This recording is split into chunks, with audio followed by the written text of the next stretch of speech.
Elias had always believed that life could be neatly categorized.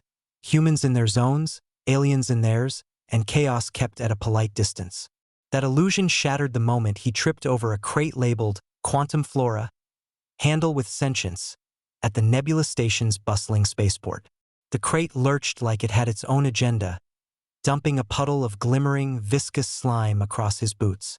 He flailed, arms windmilling like an over-caffeinated drone, and collided headlong into Liara. She didn't scream, didn't recoil. She simply raised an eyebrow so perfectly arched it could have been catalogued as a work of art.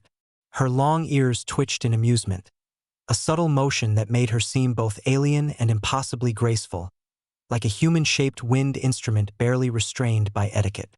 "I see the humans have perfected the art of slapstick in zero gravity," she said, voice smooth, tinged with a melody that seemed to shimmer in the spaceport's ambient hum. The goo on his boots, for a moment, caught the reflected neon light, and Elias was momentarily hypnotized by its iridescent sparkle before remembering he was supposed to apologize. I'm sorry. Very sorry. Did not mean to slime you." His words stumbled over each other like they were practicing for a marathon. Liara suppressed a laugh that sounded like wind chimes in a solar breeze. "No, I'm unharmed. Quite the opposite, actually. I'm entertained. Humans have an impressive talent for self-destruction without even trying." He blinked. "I entertained? That's not what I usually get for colliding with alien women." Her lips curved in a mischievous smirk. "I suspect you've never met the right alien woman." The air between them shifted, not with danger but with an odd warmth that made Elias feel like he'd accidentally swallowed a sunbeam. He was acutely aware of the laws, strict interspecies laws forbidding personal entanglements. But her calm amusement made those rules seem suddenly like a tedious form of cosmic comedy rather than an unbreakable barrier. As they untangled themselves from the mess, Liara extended a hand that was both elegant and warm, her fingers tipped with faintly luminescent markings that pulsed softly with her heartbeat. Elias, still sticky from the goo, hesitated before shaking it. "I'm Elias, human, mostly harmless, occasionally clumsy," he said.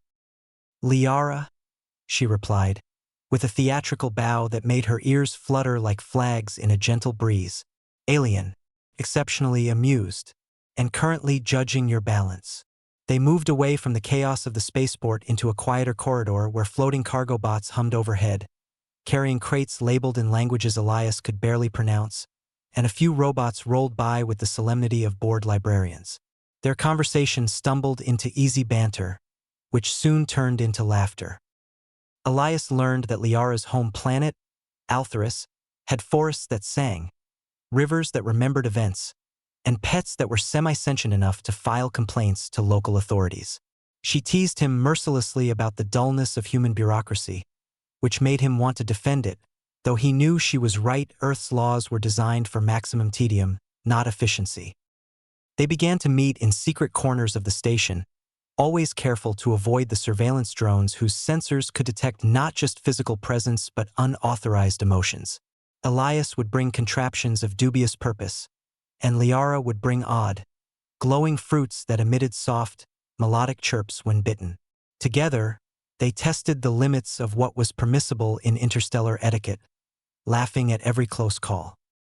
Once, Elias tried to explain the concept of a paper jam in a human printer to Liara, who responded with a noise somewhere between horror and amusement, then asked why humans tolerated such primitive technology in the age of teleporting message beams. Despite the humor, a subtle tension lingered. Their glances lasted a fraction too long. Their hands brushed in ways that seemed to set the low-gravity air aflame. Elias caught himself inventing reasons to bump into her, to hear her voice teasing, to see those shifting, multicolored eyes that seemed to reflect the galaxy itself.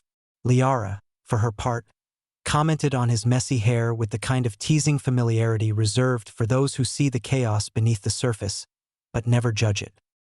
One evening, while hiding in the observation deck beneath the city's floating gardens, Elias attempted to impress her by pointing out constellations visible through the station's dome. He had memorized facts about the glimmering nebula, about binary star systems, and yet, when he spoke, Liara giggled at his dramatic gesturing. You humans make the universe sound like a stage play. It's endearing and slightly ridiculous. You're laughing at me? He asked, panic flaring for the briefest instant. I'm laughing with you, she corrected, her smile softening, eyes glimmering like 1,000 tiny stars caught in water. The sound of her laughter, melodic and effortless, chased away some of his nervousness, leaving behind a sense of unspoken camaraderie and the faintest spark of something more dangerous than quantum entanglement, love. By the time the station's artificial night cycle ended, Elias and Liara were sitting side by side, hands almost touching, sharing small, secret smiles. He knew the laws, he knew the dangers, yet he found himself wondering if the universe might occasionally allow a human and an alien to break the rules, just long enough to discover whether the stars themselves might approve of laughter, curiosity, and something far more complicated than the sum of their species. And in that moment, as a tiny robot scuttled by dropping a container of anti-gravity goo that narrowly missed Elias's boot, he realized that chaos, awkwardness, and humor might just be the perfect backdrop for something forbidden but impossible to resist. The floating gardens above Nebula Station had a tendency to smell faintly of fried starfruit, which Elias found both delightful and suspiciously unappetizing. Liara seemed unfazed by the odor, gliding through the bioluminescent vines with the grace of a creature perfectly at home in zero-gravity flora. Her long ears swayed in rhythm with her steps, giving her an ethereal elegance that made Elias feel like a clumsy moon trapped in orbit. He had promised himself he wouldn't trip this time, and for 3 glorious steps, he didn't. Then a rogue pollen pod bounced off his forehead, triggering a chain reaction that sent him sliding into a cluster of anti-gravity ferns. Liara laughed, her melodic giggle reverberating through the garden like wind through crystal tubes. Honestly, Elias, your balance is a public service hazard, she teased, extending a hand that he gratefully took. He stood, brushing off stray pollen that clung like tiny glittering stars.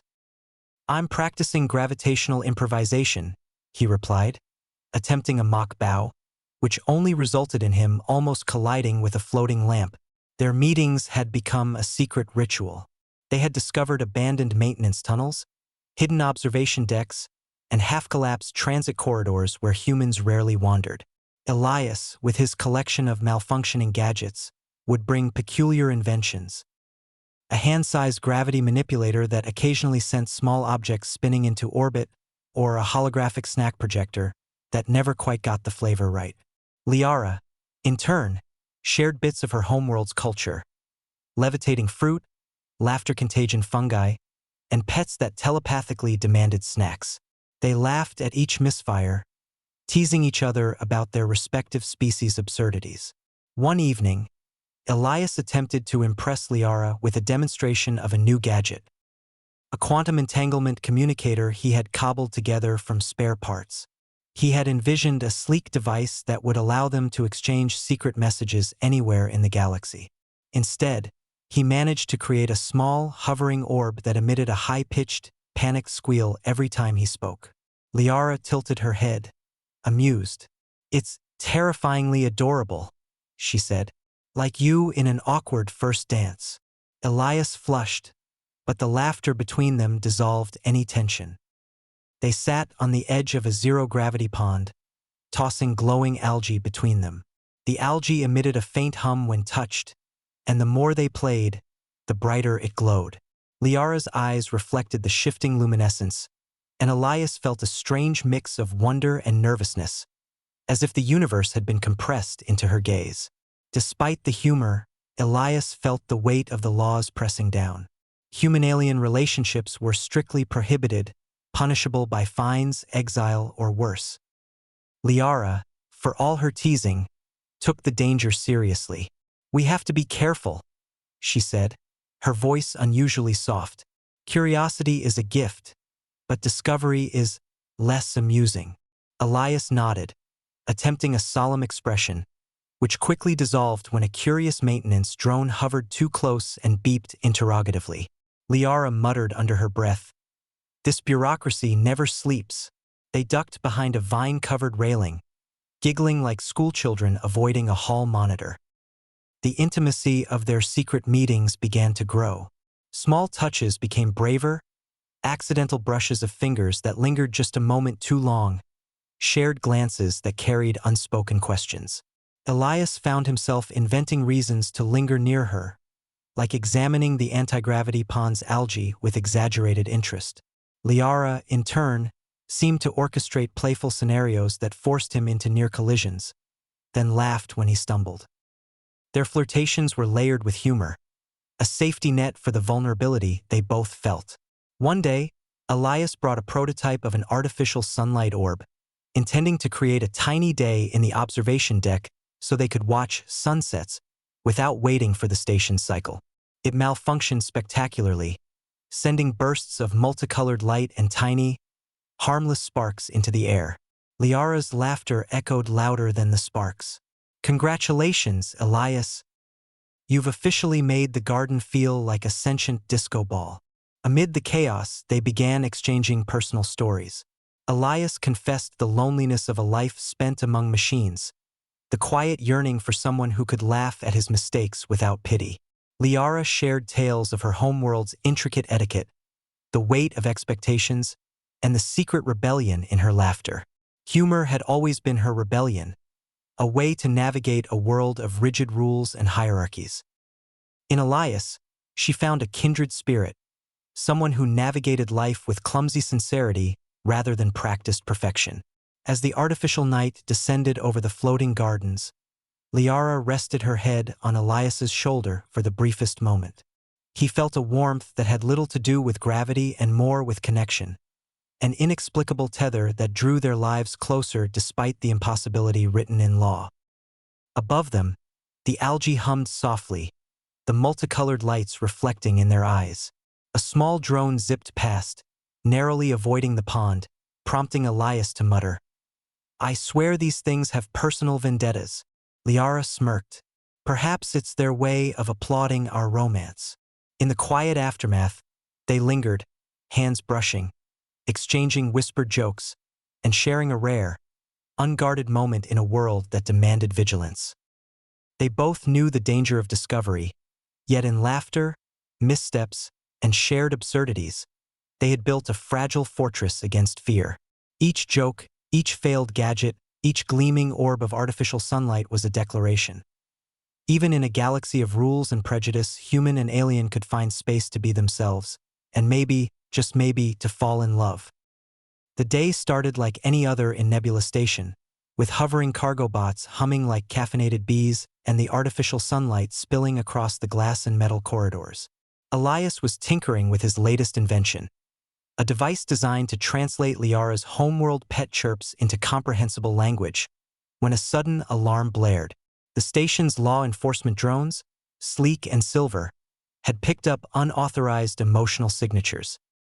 Namely, the unmistakable pattern of two beings dangerously entangled in affection. Liara appeared at the edge of his lab, ears twitching with mock annoyance. "You broke the law again," she said, her voice perfectly dry as she twirled a strand of her hair that shimmered in the ambient light. "I told you the emotional proximity levels were off the charts." "I was testing the pet translator," Elias said, though the glowing, panicked chirps of a tiny levitating creature made his protest sound weak. "It's science. You humans are ridiculous," Liara replied, suppressing a laugh as she grabbed his hand. "Come on, we need to disappear." They fled through the station, weaving through floating gardens, maintenance tunnels, and anti-gravity atriums, their laughter echoing despite the danger. Elias felt the familiar thrill of near calamity, a mixture of fear and exhilaration that had become oddly comforting in Liara's presence.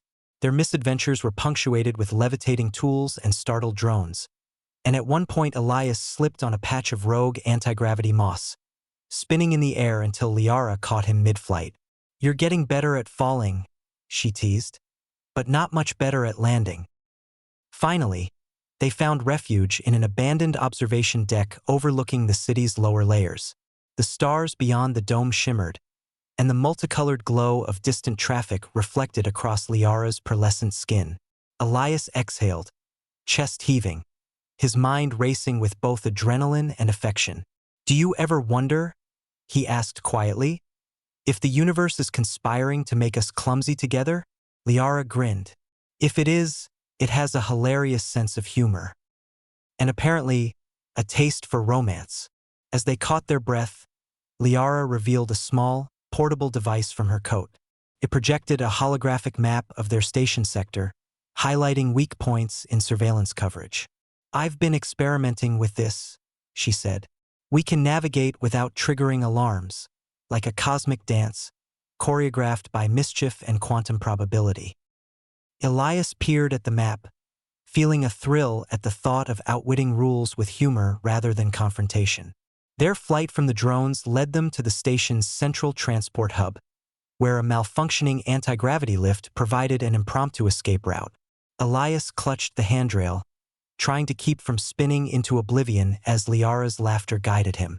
"You're actually improving," she shouted over the hum of machinery. "Next time, I'll let you pilot the lift, maybe." Through a combination of quick thinking, clever gadgetry, and absurd luck, they managed to evade the authorities long enough to find temporary shelter in a secluded hangar. Elias set down his pet translator device, and the small creature chirped happily, sensing the calm. For the first time in days, he allowed himself to relax, letting the tension melt into laughter and quiet satisfaction. Sitting side by side, they reflected on how far they had come. Elias realized that his once orderly, predictable life had expanded in ways he could never have anticipated. Liara had introduced chaos, wonder, and humor into his world, teaching him that rules could be bent without losing morality, that fear could coexist with joy, and that love could exist even when forbidden. Liara's hand found his again, fingers intertwining naturally. "You've changed," she said softly, eyes shimmering. "You're braver, funnier, and more human than you ever allowed yourself to be." "And you?" Elias asked. "Have you changed too?" She smiled, a mischievous glint in her eyes. "I've learned that sometimes rebellion can be gentle, that laughter is a weapon and a shield, and that the universe has a very twisted sense of humor, but occasionally it rewards the audacious." Their escape, while technically still unresolved in the eyes of the station's authorities, became symbolic of something larger. A challenge to outdated laws and prejudices, a demonstration that trust, humor, and affection could transcend species and convention. Elias realized that even if the galaxy never fully accepted their union, their love had already reshaped the boundaries of possibility in their own lives.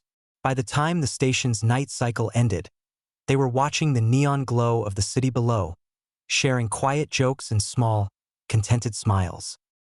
The levitating algae from the floating gardens, now safely contained, hummed softly beside them, a reminder that even the smallest, most fragile things could illuminate the darkness. Elias felt a sense of completion, a warmth that went beyond adrenaline or relief. He had stepped into danger, uncertainty, and absurdity, and emerged with something infinitely more valuable than safety.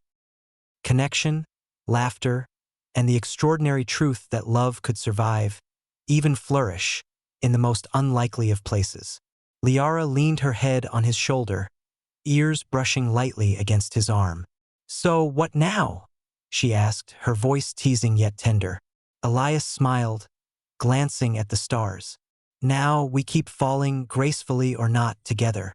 They laughed, and in that laughter, the galaxy seemed just a little smaller, the rules a little less rigid, and the possibilities infinitely brighter.